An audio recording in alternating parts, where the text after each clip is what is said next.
Ice-T's otherwise spirited Drink Champs interview was marked by a brief moment of poignancy when the gangster rap legend reflected on the demise of Tupac, saying Death Row Records was training him to be a killer.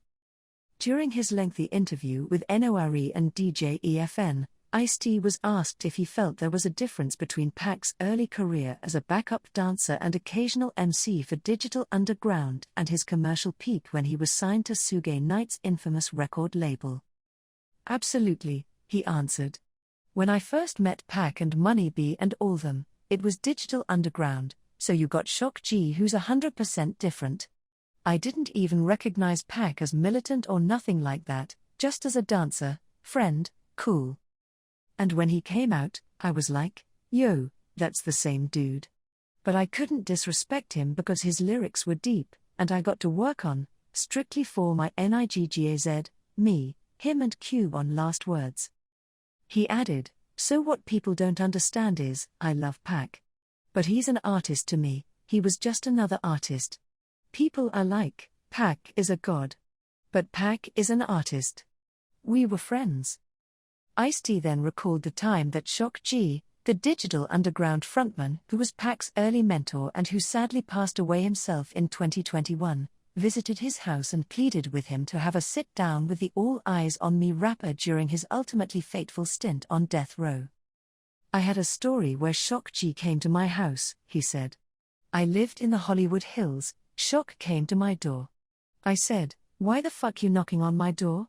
He said, 'I was up in the hills, I asked, does any black people live up here?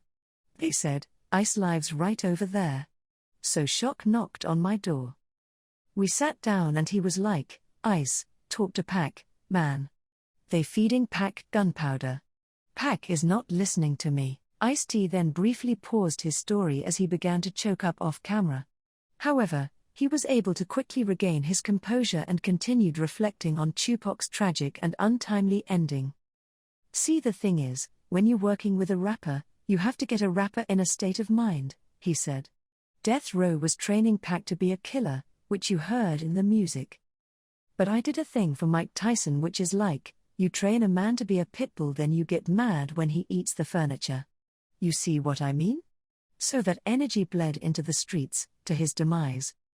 During his previous appearance on Drink Champs back in 2017, Ice-T spoke more about his relationship with Tupac and revealed he rebuked the late rapper the first time he heard Hit 'Em Up, his infamous 1996 diss song aimed at Biggie. "He was at my house with the Outlaws, a couple of the Outlaws, and he played me Hit 'Em Up. And I didn't like it," I said. "I was like, you gon' start some shit." I didn't like him starting the beef. I said, "You going in on dude's wife and all that."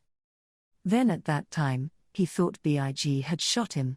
"You ain't supposed to be handling that with a record. Really, are you?" So, we kinda was on bad terms with that because he wanted me to ride with him, but I was like, I couldn't. Meanwhile, fellow West Coast rapper Corrupt also recently reflected on Tupac's turbulent time on death row, revealing his 1996 murder was the reason he departed the label. "Everywhere we was going we had to keep our eyes open, 10 toes on the ground," he told The Art of Dialogue. "We had to stay heated and make sure that we protected ourselves. And then to go to death row and feel the same way as when we in the streets, we all kinda got burnt on that."